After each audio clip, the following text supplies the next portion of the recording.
LA 한인타운의 불법 그래피티 문제가 좀처럼 해결될 기미가 보이지 않고 있습니다. 문제는 낙서를 지우지 못하게 갱단의 협박까지 받는 일이 생기면서 상황이 점차 심각해지고 있다는 지적입니다. 오늘 LA 카운티에서 발생한 휴지 산불이 빠른 속도로 확산하고 있습니다. 현재 9,000에이커 이상을 전소시킨 가운데 진화율은 0%를 기록하고 있습니다. 도널드 트럼프 대통령이 모든 연방정부 기관에 DEI 정책 전면 폐지를 명령했습니다. 불법 체류자 단속 행정명령으로 미전역에서 하루 만에 300건이 넘는 체포가 이뤄졌습니다. 당국은 추가 병력을 파견해 국경 보안을 더욱 강화할 방침입니다. 40살 이상의 여성이 같은 연령대 남성보다 코로나19 후유증에 걸릴 확률이 높은 것으로 조사됐습니다. Congratulations. 리차드 호프만 변호사, 1,250만 불, 교통사고 1,250만 불 보상. 사상 최고의 보상금으로 다시 한번 실력을 입증했습니다. 리차드 호프만이 아니었으면 이렇게 큰 보상금은 꿈도 못 꿨죠. 정말 최선을 다해 열심히 도와주시는 모습에 모두 감동받았어요. 1,250만 불이라니 아직도 믿기지가 않네요. Trusted me to win for you. 리차드 호프만 법률그룹 323-782-8600.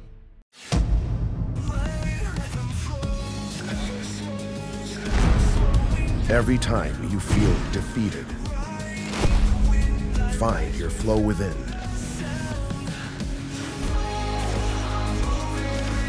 When you find your flow, every moment onward will become limitless.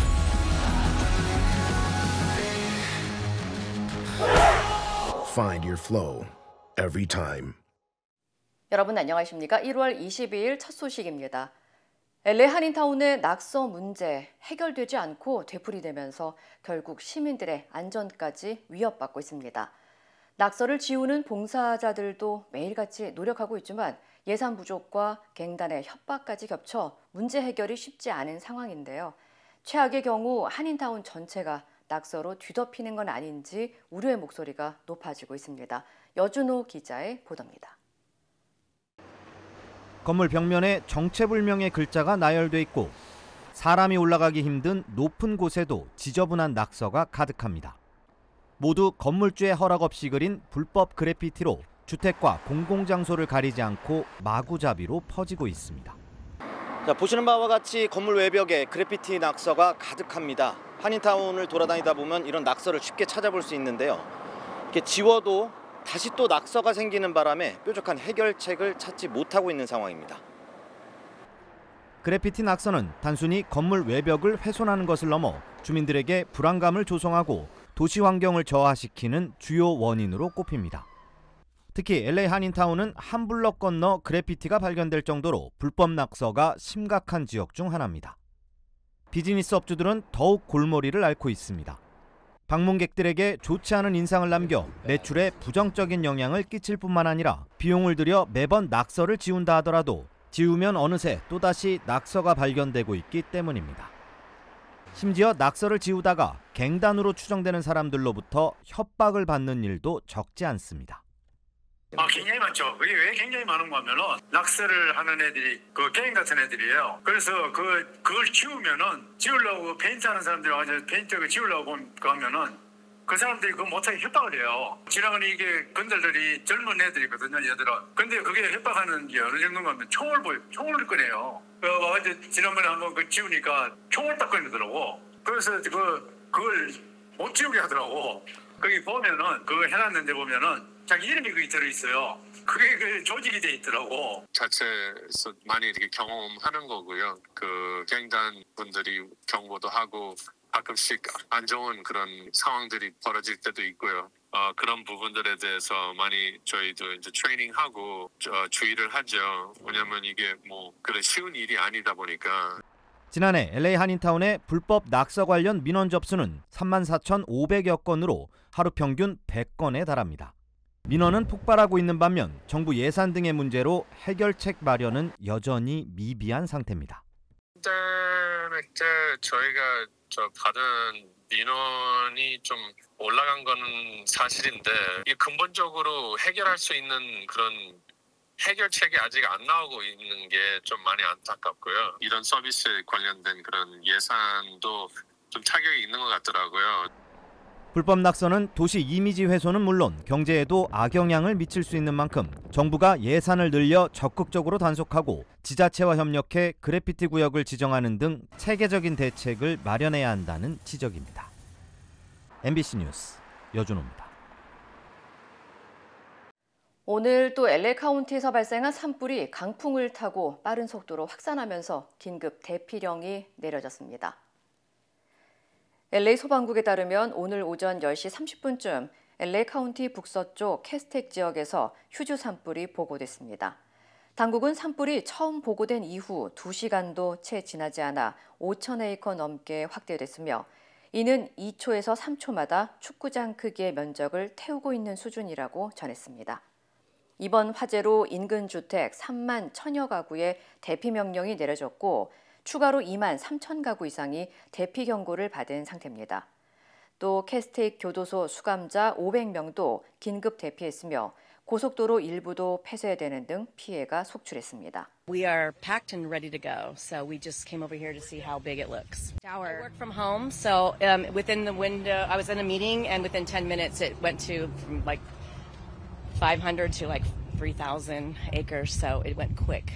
휴주 산불의 전소 면적은 현재 9,200에이커 이상이며 진화율은 0%에 그친 상태입니다.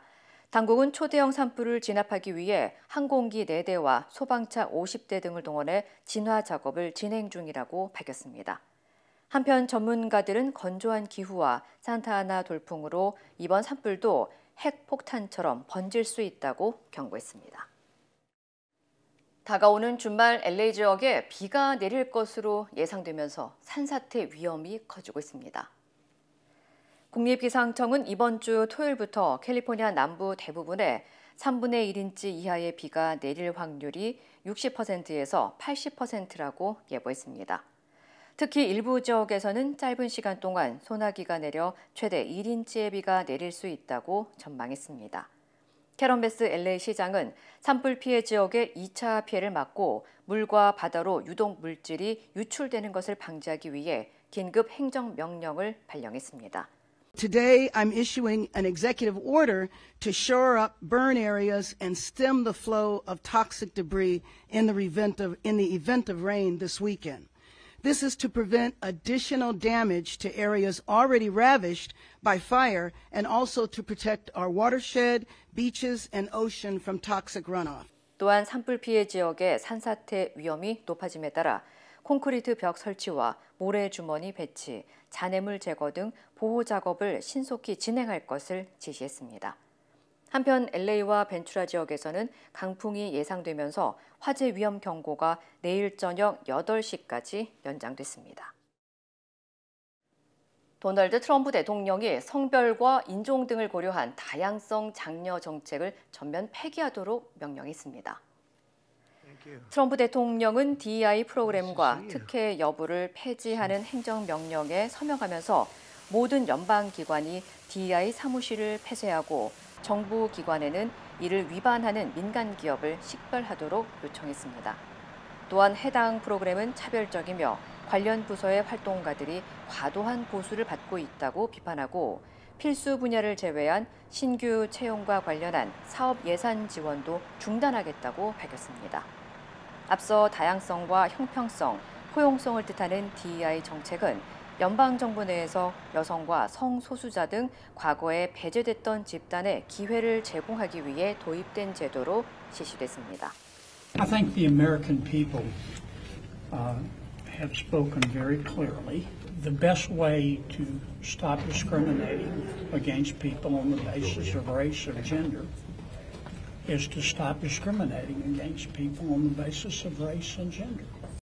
반면 민주당 의원들은 또 다른 잔인함과 소인배 같은 행동의 예시라고 비판했습니다.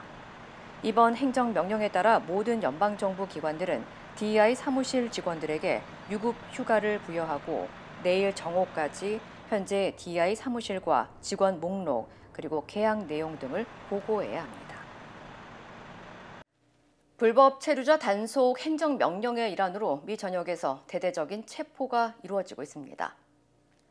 이민세관 단속국 아이스는 트럼프 대통령의 행정명령 이후 첫날에만 미 전역에서 불법 체류자 308명을 체포했다고 밝혔습니다. 체포된 불법 체류자들 중에서는 살인과 아동 성폭행 등 중범죄자들도 포함되어 있는 것으로 전해졌습니다. 트럼프 행정부는 국경 보안을 위해 1,500명의 추가 병력을 파견한다고 발표했으며 이는 기존 현역 지상군 병력의 60%가 증가한 수치라고 설명했습니다. 또한 캘리포니아주와 텍사스주 국경에서 구금된 5,000명 이상의 불법 입국자들을 추방하기 위해 군용 항공기를 투입할 것이라고 덧붙였습니다. 한편 트럼프 대통령은 취임 첫날 국경지대의 비상사태를 선포하고 불법 체류자 추방과 이를 위해 국방부 예산을 사용할 것을 지시했습니다. 불법 이민자에 대한 강력 단속이 이뤄지면서 한인 사회에서도 불안감이 확산되고 있습니다. 민권센터 등 일부 한인 단체들은 트럼프 대통령이 취임 후 즉각 반이민 정책을 펼치면서 이민 신분에 대한 한인들의 문의가 쇄도하고 있다고 전했습니다. 특히 연방정부가 피난처 도시에 대한 단속 방침을 밝히면서 시카고나 LA 지역 등에 거주하는 한인들의 긴장이 고조되고 있으며 다카 폐지 공약에 해당 제도로 미국에 거주하는 한인 청소년들 역시 불안에 휩싸이고 있다고 지적했습니다. 이와 관련해 미주 한인 봉사교육단체협의회는 한인 이민자들을 위한 권리 교육과 한라인 운영 등 연방 이민 단속에 대응할 수 있는 지원을 강화해 나갈 것이라고 밝혔습니다. 아시아인을 대상으로 절도 행각을 벌인 남미 절도단 5명이 체포됐습니다. 산타로사 경찰에 따르면 최소 11곳의 아시안 사업가들을 대상으로 한 절도 범죄와 관련해 용의 차량을 추적한 결과 도난 물품을 실은 모습을 적발하면서 절도와 공모, 폭력 혐의로 용의자 5명을 체포했습니다. 당시 용의자의 차량과 주택에서는 GPS 장치와 위장 카메라, 다수의 휴대폰, 배달원 의류, 야간 투시경 등 절도 관련 증거물과 현금과 보석, 디자이너 핸드백 등 도난 추적 물품이 발견돼 압수됐습니다. We hope it tells them to stay away from Santa Rosa in particular and the North Bay more generally. Our community is roughly 5% Asian. And it's growing, and we have a lot of small business owners in particular who are Asian. So this is very concerning for the community. 당국은 용의자들이 콜롬비아계로 추정되지만 멕시코 여권 등 위조 신분증을 소지하고 있어 신원이 불확실하다면서 보석을 금지하고 소노마 카운티 교도소에 구금했다고 설명했습니다. 또한 용의자들이 산타로사 외의 다른 도시에서도 유사 절도 사건과 관련된 것으로 보고 조사 중이라면서 지역 주민들에게 관련 정보를 제공해 줄 것을 당부했습니다. 40세 이상 여성이 코로나19 장기 후유증인 롱 코비드에 걸릴 확률이 같은 연령대 남성보다 높다는 연구 결과가 발표됐습니다. 텍사스 보건대 연구팀은 미국 33개 주 83개 기관에서 수집된 코로나19 환자 12,000여 명의 데이터를 분석한 결과 18살에서 39살을 제외한 모든 연령대에서 여성이 남성보다 롱 코비드 위험이 31%에서 44% 더 높다고 밝혔습니다. 특히 임신하지 않은 여성은 남성보다 롱 코비드 위험이 50% 높았으며 40살에서 54살 사이에서는 폐경 여성은 42%, 폐경이 아닌 여성은 45% 더 높은 것으로 나타났습니다. 연구팀은 성별에 따른 롱 코비드 사례가 나이와 임신, 폐경 여부와 관련이 있다고 분석하면서 성별에 따른 생물학적 요인을 이해해 위험 평가와 치료법 개발이 필요하다고 강조했습니다. 미 전역에서 최소 13마리의 고양이가 조류독감에 감염돼 폐사하는 등 피해 사례가 속출하고 있습니다. 연방식품의약국 FDA에 따르면 캘리포니아와 콜로라도, 오리건, 워싱턴 등 4개 주에서 조류독감 바이러스가 포함된 펫 사료를 섭취한 고양이들이 잇따라 폐사하거나 질병에 걸린 것으로 나타났습니다. FDA는 살균되지 않은 소나 가금류를 사료로 사용할 경우 반려동물에게 심각한 위험을 초래할 수 있다며 사료 제조업체들에게 조류 독감 검사를 식품 안전 계획에 포함할 것을 권고했습니다. 특히 고양이과 동물은 조류 독감 바이러스에 치명적일 수 있어 각별한 주의가 필요하다고 강조했습니다. 앞서 지난해 텍사스주에서는 조류 독감에 감염된 생우유를 마신 고양이 12마리가 폐사했으며 최근 워싱턴의 한 동물 보호소에서도 벵골 호랑이, 퓨마 등을 포함한 고양이과 동물 20마리가 조류 독감으로 폐사한 사례가 보고됐습니다. 도널드 트럼프 대통령이 러시아를 향해서 우크라이나 전쟁 종전 협상에 나서지 않으면 관세와 제재를 가하겠다고 밝히는 등 취임 첫날부터 매일같이 종전 협상을 압박하고 있습니다. 러시아는 전쟁의 근본 원인을 해결해야 한다는 입장입니다. 워싱턴에서 왕종명 특파원입니다. 트럼프 대통령은 자신의 온라인 계정에 러시아가 곧 종전 협상에 나서지 않으면 세금, 관세, 제재를 가할 수밖에 없다면서 이 터무니없는 전쟁을 멈추라고 러시아를 압박했습니다. 그는 푸틴과 좋은 관계를 유지해왔고 러시아를 해롭게 하려는 게 아니라면서도 이제는 협상할 시간이고 더 이상 생명을 잃어선 안 된다고 강조했습니다. 어제는 기자 질문에 답하는 과정에서 대러시아 추가 제재 가능성을 내비친 정도였다면 오늘은 관세와 제재 의지를 선명하게 밝힌 겁니다. If Vladimir Putin doesn't come to the table to negotiate with you, will you put additional sanctions on Russia? Sounds likely. 취임 첫날 푸틴 대통령을 향해 협상을 촉구한 수준에서 하루가 다르게 압박 강도를 높이고 있습니다. Zelensky wants to make a deal. I don't know if Putin does. He might not. I don't know. He should make a deal. I think he's destroying Russia by not making a deal. 트럼프는 대선 당시 취임 첫날 우크라이나 전쟁을 끝내겠다고 공언해왔지만 지난달 타임지 인터뷰에서 북한의 참전 등으로 상황이 복잡해졌다면서 종전 현실화 발언 수위를 낮추었습니다. 취임 직후 거침없는 정책 행보를 보이고 있지만 우크라이나 종전만큼은 뜻대로 되지 않자 특유의 압박 전략을 구사하는 것으로 보입니다. 러시아는 트럼프 대통령이 구상하는 협상이 뭔지 더 지켜봐야 한다면서 전쟁의 근본 원인을 해결하는 게 가장 중요하다고 반응했습니다. 또 우크라이나를 반러시아로 만들고 전쟁 준비를 시킨 게 미국이라면서 이 악의적인 정책을 끝낼 힘이 이제 트럼프에게 있다고 반박했습니다. 워싱턴에서 MBC 뉴스 왕중명입니다. 트럼프 대통령은 또 중국을 상대로 다음 달 1일부터 10% 관세 부과를 논의하고 있다고 밝혔는데요. 장기적으로는 중국에 반도체 같은 중간재를 수출하는 한국 기업들에도 타격을 줄 것으로 보입니다. 박소희 기자입니다. 반도체 원판인 웨이퍼의 검사 장비를 만드는 국내 업체입니다. 매출의 90% 이상이 중국 수출에서 나옵니다. 트럼프 대통령이 대중국 관세를 거론하면서 걱정이 크게 늘었습니다. 관세 전쟁 때문에 세계 경기 전체가 다운될 거라 세계 경기가 침체가 되면서 반도체 소비량이 줄 거고 그러면 장비업체는 좀 힘들어지겠죠. 트럼프 대통령은 캐나다, 멕시코에 이어 중국에 10%의 관세 부과를 논의하고 있고 시점은 다음 달 1일이 될 거라고 말했습니다. We're talking about a tariff of 10% on China based on the fact that they're sending fentanyl to Mexico and Canada. 당사자인 중국은 무역 전쟁엔 승자가 없다며 불편함을 드러냈습니다. 문제는 중국의 대미 수출이 줄면 우리에게도 피해가 닥칠 수 있다는 점입니다.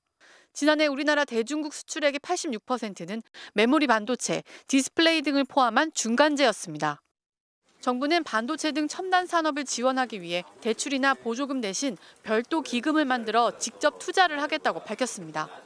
투자라는 것이 재정적인 제약 그리고 대출 프로그램이 가지는 원가에 대한 제약 이런 부분을 좀 덜어줄 수 있는 방법이.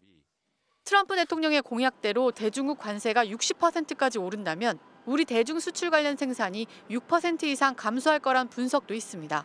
다만 관세를 협상 카드로 활용할 가능성도 있는 만큼 실제 현실화될지 여부는 트럼프의 전략에 달려 있습니다. MBC 뉴스 박수희입니다. 낯선 이국 땅에서 새로운 삶을 시작한 지 50여 년. 언어와 문화의 장벽을 넘어 힘차게 걸어오신 어르신들. 여러분의 노력과 헌신에 깊이 감사드립니다. 이제는 편안하고 행복하게 살아가시길 바랍니다. MJ보험은 한인 커뮤니티를 이끌어오신 어르신들을 진심으로 응원합니다. 말이 통하는 종합보험 MJ보험. 국회를 대신할 비상입법기구 예산을 편성하라는 내용이 담긴 이른바 최상목 문건. 윤석열 대통령은 헌법재판소 변론에서 준 적이 없다고 부인했는데요. 해당 문건과 관련해 검찰 조사를 받은 최상목 대통령 권한대행의 참고인 진술 조서를 헌재가 확보해 들여다보고 있는 것으로 확인됐습니다. 최 대행은 윤 대통령의 지시로 알고 실무자에게 문건을 전달받았다는 취지로 검찰에 진술한 것으로 전해졌습니다. 유서영 기자입니다. 국가 비상입법기구 관련 예산을 편성하라는 지시가 담긴 이른바 최상목 문건. 헌법재판소가 최상목 대통령 권한대행의 검찰 참고인 진술조서를 증거자료로 확보해 검토 중인 걸로 MBC 취재 결과 확인됐습니다. 최 대행은 앞선 검찰 조사에서 윤 대통령의 지시로 알고 실무자로부터 비상입법기구 관련 문건을 받았다는 취지로 진술한 걸로 알려졌습니다. 최 대행의 국회 증언과도 일치합니다. 대통령이 들어가시면서 제 이름을 저를 보시더니 저 참고 자료 이거 참고하라고 하면서 하니까 옆에 누군가가 전 잘 모르겠어요. 누군가가 저한테 자료를 하나 줬습니다. 해당 문건은 윤 대통령이 12.3 비상계엄으로 국회를 해산하고 반헌법적인 별도의 입법기관을 만들려고 시도한 것을 뒷받침하는 강력한 물증으로 꼽힙니다. 헌법재판관의 첫 질문이기도 했는데 윤 대통령은 준 적도 없다고 했습니다.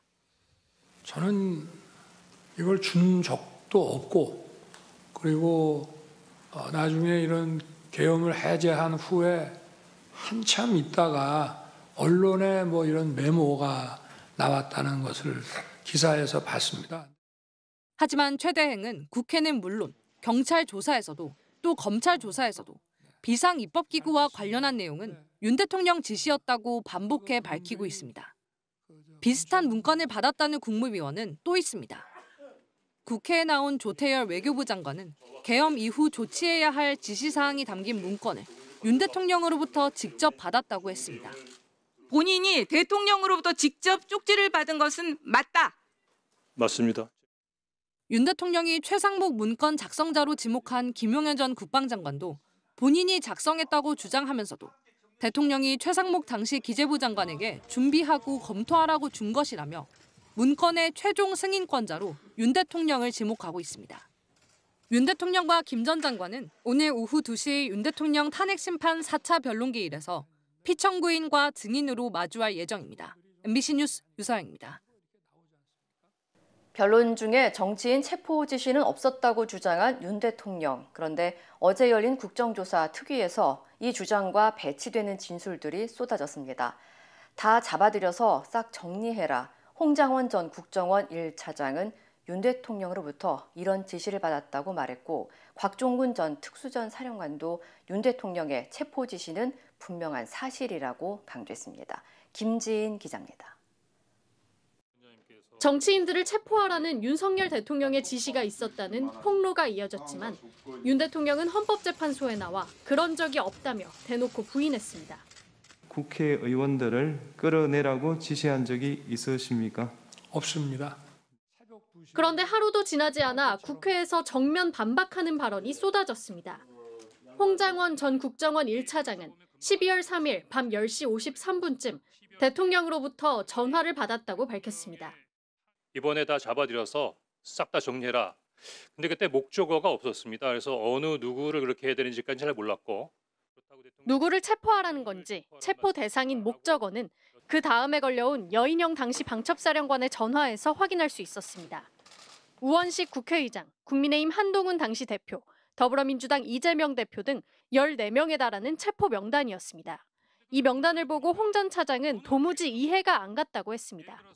위원장님 집에 가셔서 편안하게 가족들하고 저녁 식사하고 TV 보시는데 방첩사 수사관과 국정원 조사관들이 뛰어들어서 수갑 채워서 벙커에 갖다 넣었다. 그러면 안 되는 거 아닙니까?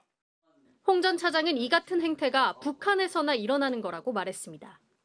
그런 게 매일매일 일어나는 나라가 하나 있습니다. 어디? 북한 보위부. 곽종근 전 육군 특수전 사령관도 윤석열 대통령의 체포 지시는 분명한 사실이라고 말했습니다. 분명하게 제가 사실이라고 다시 한 번 더 말씀을 드리고 12.3 내란 사태를 밝힐 국정조사 첫 청문회에 윤석열 대통령은 끝내 모습을 드러내지 않았고 야당 주도로 동행명령장이 발부되자 여당은 대통령 망신주기라고 반발했습니다. MBC 뉴스 김지인입니다. 경찰과 취재진을 폭행하고 공수처 차량을 덮치고 법원에 들어가 판사를 위협한 폭도 58명이 무더기로 구속됐습니다. 하지만 법원 담을 넘다 붙잡힌 22명 중에서는 21명이 풀려났는데 윤상현 국민의힘 의원이 경찰서장에게 선처를 부탁한 시위대가 여기에 포함됐습니다. 변윤재 기자입니다. 서부지법 폭동과 관련해 구속된 시위대는 지금까지 모두 58명입니다. 법원에 난입해 집기를 파손했다 붙잡힌 46명 가운데 10대 청소년을 제외한 44명에게 구속영장이 발부됐고 고위공직자범죄수사처 검사와 수사관이 탄 차량을 가로막고 부순 10명은 전원 구속됐습니다. 경찰과 취재진을 마구잡이로 폭행한 폭도들도 구속을 피하지 못했습니다. 이들에겐 가담 정도에 따라 공동 주거 침입과 특수 공무집행 방해 등의 혐의가 적용됐는데 검찰은 최대 징역 10년까지 가능한 소요죄를 적용하는 방안도 계속 검토하고 있습니다. 경찰도 유튜브 방송 등 체증 영상을 분석해 달아난 폭도 수십 명을 쫓고 있습니다. 판사 살인 등 흉악 범죄를 암시하는 글을 쓴 작성자 3명을 검거하고 55건에 대해서도 수사에 착수했습니다. 전국 법관 대표회의는 재판을 이유로 법원을 집단적 폭력적으로 공격하는 것은 헌법 질서의 근간을 훼손하는 행위로 결코 용인될 수 없다는 입장문을 냈습니다. 다만 난입에 앞서 서부지법 담을 넘다 붙잡힌 시위대 22명 중에선 가장 먼저 담을 넘은 1명에 대해서만 구속영장이 청구됐습니다. 21명이 석방돼 불구속 수사를 받게 됐는데 공교롭게도 국민의힘 윤상현 의원이 훈방을 공언한 시위대도 모두 풀려났습니다. 윤상현 의원은 당시 4명이 체포된 서울 강남경찰서 서장에게 전화를 걸어 서부지법에서 연행된 분들이 있는데 잘 부탁한다고 말한 것으로 전해졌습니다. 경찰은 이에 대해 21명은 뒤따라 담을 넘은 뒤 곧바로 붙잡혔고 추가로 불법 행위는 없었던 것으로 조사됐다며 훈방을 약속한 적은 없다고 해명했습니다. MBC 뉴스 변윤재입니다. 찰스 3세 영국 국왕의 차남 해리 왕자는 더 선과 뉴스 오브 더 월드가 사생활을 침해하는 기사를 작성했다고 주장하며 소송을 제기했는데요. 이들 매체가 소속된 언론 재벌 루퍼트 머독의 뉴스그룹이 불법 행위를 사과하고 해리 왕자와 합의했습니다. 관련 소식 전해드립니다. News UK have admitted that The Sun, the flagship title for Rupert Murdoch's UK media empire, has indeed engaged in illegal practices. 해리 왕자는 2010년대 후반부터 더선과 뉴스 오브 더 월드가 사기, 도청, 전화 해킹 등 불법 행위로 얻은 정보로 사생활을 침해하는 기사 200여 건을 냈다며 소송을 걸었는데요. 해리 왕자는 소송 과정에서 본인뿐 아니라 어머니 고 다이애나 빈에 대한 미디어의 과도한 사생활 침해를 맹비난했습니다. 결국 현지 시간 21일 이들 매체가 포함된 뉴스 그룹이 고 다이애나 빈과 해리 왕자의 사생활을 광범위하게 보도하고 침해한 데 대해 공식 사과했습니다. 또 해리 왕자 측에 우리 돈 177억에 달하는 1,000만 파운드 이상의 합의금을 지급하기로 한 것으로 알려졌습니다. 영국 왕실은 이에 대해 답변하거나 언급하지 않고 있습니다. 이라크 의회가 9살 이상 아동 결혼을 합법화하는 개인 신분법 개정안을 통과시켰습니다. 이 법안은 결혼, 이혼, 상속을 포함한 가족 문제에 대한 이슬람 법원의 권한을 강화하는 내용입니다. 이라크법은 최소 결혼 연령을 18세로 정하고 있는데요. 개정안은 이슬람 법에 대한 성직자의 해석에 따라 10대 초반의 소녀, 심지어 9살만 돼도 결혼할 수 있도록 했습니다. 아동 결혼은 이라크에서 오래된 문제로 2023년 유엔 조사에 따르면 이라크 소녀의 28%가 18살이 되기 전에 결혼했습니다. 이라크 여성 인권단체들은 이런 법안 통과는 여성과 소녀의 권리에 재앙적인 영향을 미칠 것이라고 주장했습니다. El Canal de Panamá es de Panamá y seguirá siendo de Panamá. El Canal de Panamá no fue una concesión ni una dádiva que hizo los Estados Unidos. 앞서 트럼프 대통령은 취임 연설에서 파나마 운하를 되찾겠다며 중국이 파나마 운하를 운영하고 있다고 주장했죠. 주 유엔 파나마 대사는 구테흐스 유엔 사무총장에게 유엔 헌장에 근거해 회원국 주권을 지지하고 영토 보전이나 정치적 독립에 위해를 끼치는 모든 시도에 반대한다는 입장을 재확인해달라는 서한을 보냈습니다. 또 이 사안을 유엔 안전보장이사회에 다뤄달라고 유엔 측에 촉구했는데요. 파나마는 자국년 그린란드를 향한 트럼프의 위협에 직면한 덴마크 등과 함께 안보리 비상임 이사국으로 활동하고 있습니다. 마스크로 얼굴을 가린 채 여성이 아기를 급히 유모차에 태웁니다. 이탈리아 남부에 있는 한 산부인과 병원에서 생후 하루 된 여자 아기가 납치됐는데요. 이 여성은 9달 동안 임산부 행세를 하다가 간호사로 위장해 병원에 들어간 뒤 다른 사람의 아기를 납치했습니다.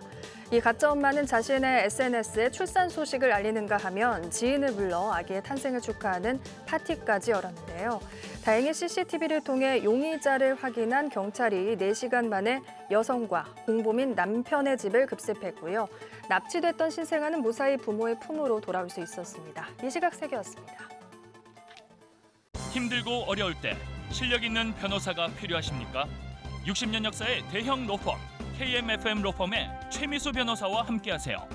교통사고, 민사법, 형사법, 가정법 등 풍부한 경험과 최고의 실력으로 완벽하게 도와드립니다. 최고의 보상을 책임지는 실력 있는 대형 로펌. 도움이 필요할 때 강한 힘이 되는 변호사.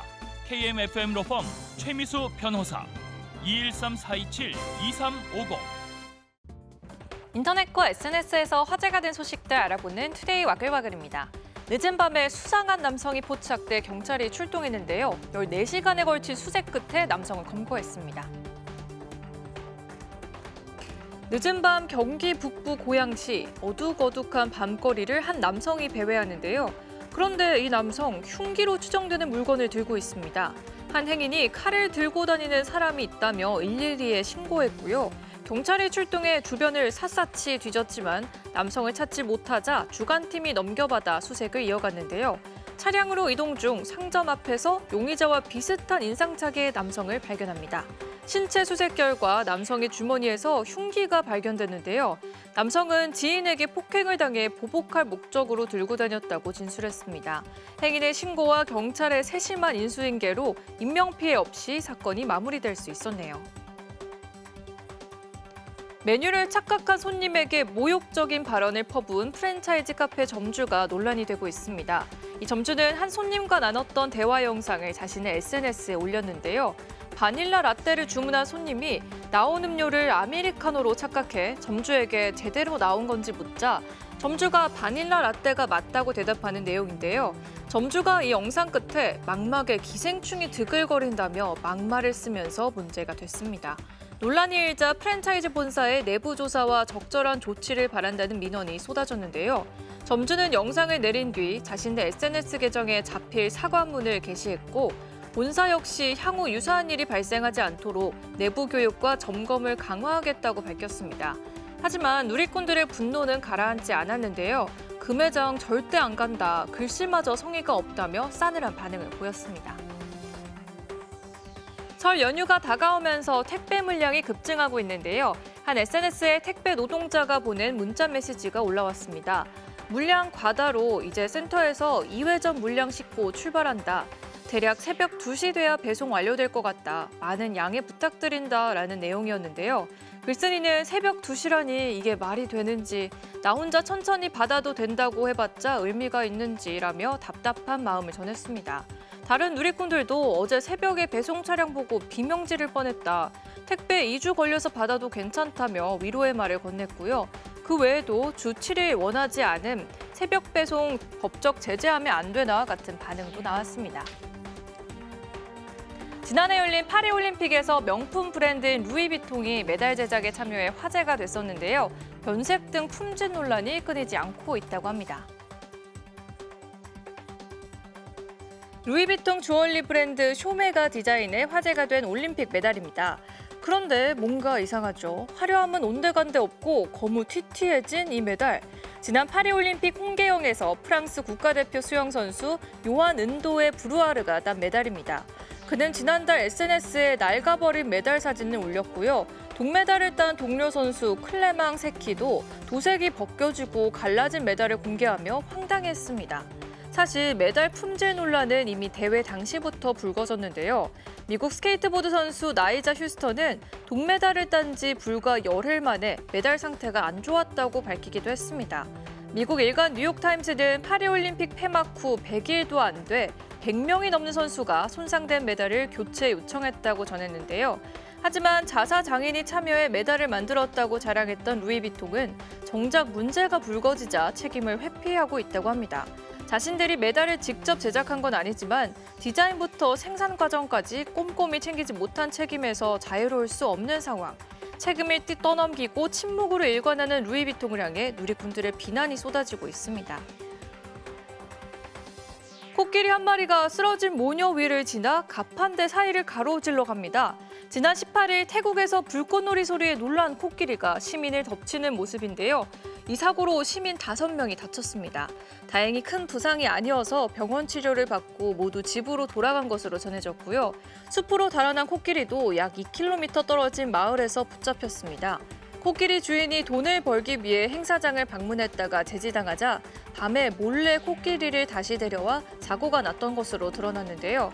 다친 시민들은 경찰에 고소장을 제출했고 경찰도 코끼리 주인을 기소할 예정이라고 합니다.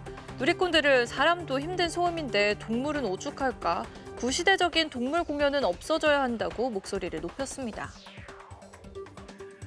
이번엔 중국에서 벌어진 사고입니다. 동부 장쑤성의 한 마을, 소를 실은 3륜차가 아슬아슬 지나가는데요. 트럭만한 소가 갑자기 지붕 위로 달려듭니다. 소의 무게를 건드지 못한 3륜차, 결국 그대로 뒤집어지고 마는데요. 주변에 있던 사람들이 황급히 달려와 운전자를 살펴봅니다. 누리꾼들은 소를 3륜차에 실은 것부터가 문제였다며 소가 더 놀랄 것 같다, 소가 살려달라고 몸부리치는 것 같다며 안쓰러워했습니다. 투데이 와글와글이었습니다.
이상으로 1월 22일 수요일 뉴스를 마칩니다. 시청해주신 여러분 고맙습니다.